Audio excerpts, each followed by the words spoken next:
Hey guys, Crucial Pastor here, and welcome to a top 10 that's a little different. Usually with the weekly top 10s I do on this channel, they're informative, involve fact-finding, and a lot of people behind the scenes actually help work on it. And this is one I decided to make a little more personal based around a question that I get asked a lot: my favourite Pokemon. Now, before I start this list, I will say I started at the very start of Gen 1 when that came out, and stopped after that for the longest while, and then picked things back up slowly in Gen 6.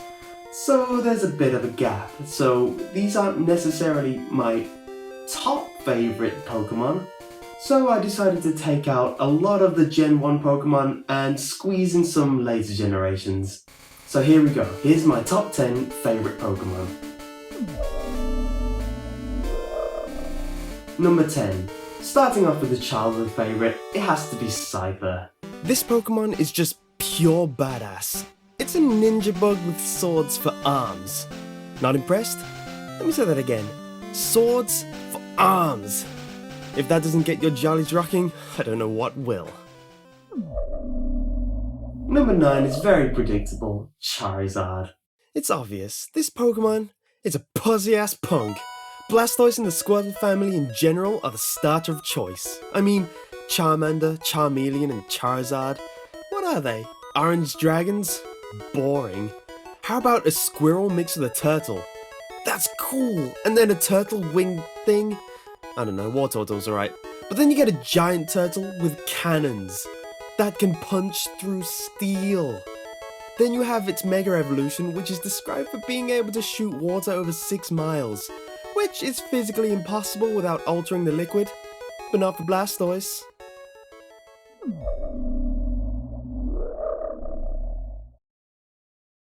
Number 8 is a Gen 6 Pokemon which squeezed its way into this list, Goodra. Look at it, so cute!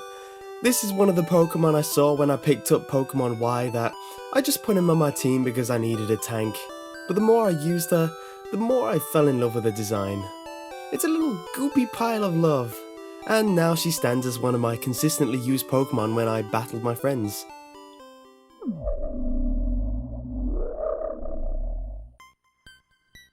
Oh sorry, I was a little distracted and a bit of a headache. I don't know, I just feel a bit empty at the moment. Number 7's Shedinja. They say Shedinja takes your soul if you look directly into the hole on its back. I mean, so it's just easy to stare and let your troubles melt away.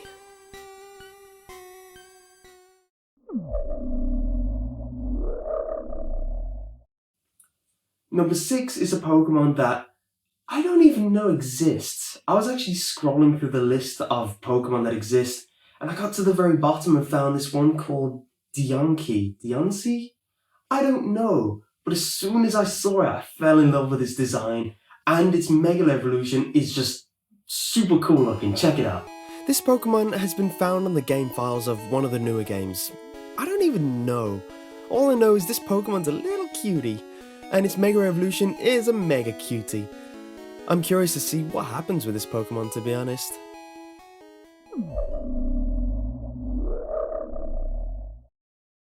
Number 5 is my favourite evolution, Vaporeon.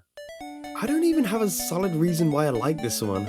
Maybe it's because it's what I chose to make my first Eevee on my Pokemon Red playthrough way back when I was a little one.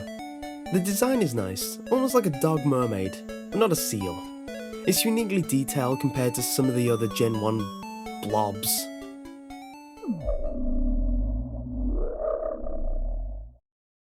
Number 4 is one that I'd love to have in real life, Ponyta. Rapidash is cool, but I just love the more innocent and big-eyed look of Ponyta. Plus, Rapidash's shiny flames are grey. Ew. Ponyta is blue. Blue. Blue flames are badass, and I would ride this thing everywhere. I'd even cook for it and clean after it. Can I have one? Please?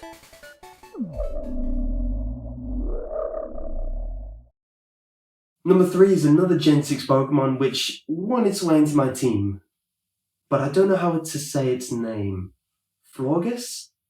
Florgus? Florgay? Florgay. This flowery fairy helped me so much since all my friends would whore out Garchomp. You hear that, Mr. Creepypasta? Your precious dragon got taken out by a bouquet! I was a bit skeptical. Oh, no, there goes everything behind me. Boop. I was a bit skeptical about the fairy types at first, but I needed a dragon counter badly on my team, and this one filled that hole. Since then, this Pokemon has become a cornerstone of my defense with its deceptively high special defense and special attack.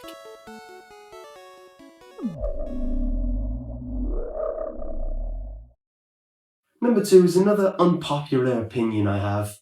I find Gengar to be a stupid fat ghost from Gen 1. My favourite was Haunter.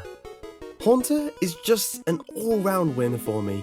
Super cool in the anime, badass in the game, and just looks cool. Look at it! Badass cuties with stinky smile is what I see. Now before we get to number 1, I like to do a lot of honourable mentions, either Gen 1 Pokemon that were cut just to make this a little more diverse, which I think I failed at, and a bunch of other Pokemon which didn't quite make it. Cyndaquil is easily one of my favourite starter families, second to Squirtle's. Machampa's a badass and I love him. Dragonair is pretty amazing, but not Dragonite. He's dumb and I hate him.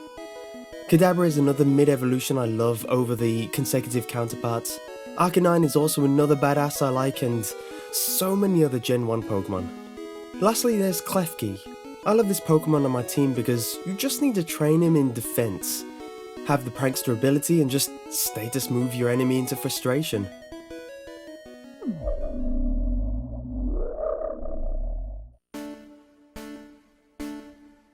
And number 1, you all saw it coming, you haven't seen him on the list yet, Pikachu. I mean, he's just a no! Pikachu's stupid and dumb. Number 1 is Nidoking. Pikachu is a stinky loser with no friends. The real number 1 is Nidoking. Where do I begin? For a start, I had the shiny of this card when I was a kid and I treasured it. He looks so cool.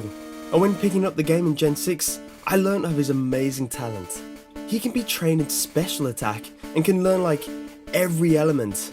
Ice Beam to kill dragons, Flamethrower to melt ice types, Thunder for those pesky flying and water types, and Toxic Sludge for stab. And then there's more. He can learn Earthquake, Blizzard, Shadow Ball, Focus Blast. Not only this, but he can also be trained in attack and use even more badass moves. If someone calls this bad boy on the field, be scared because you never know what trick he has in his sleeves. Just all round, Nidoking is cool. If you don't agree, leave a comment and I'll be over shortly to fight you. I'll take you all on. No, come at me. Anyway, I hope you enjoyed this week's more casual list. If you want to see a more serious Pokemon, click here for my top 10 Pokemon theories. And if you want to see more like this, let me know in the comments below. And in the meantime, I'm gonna jazz hands?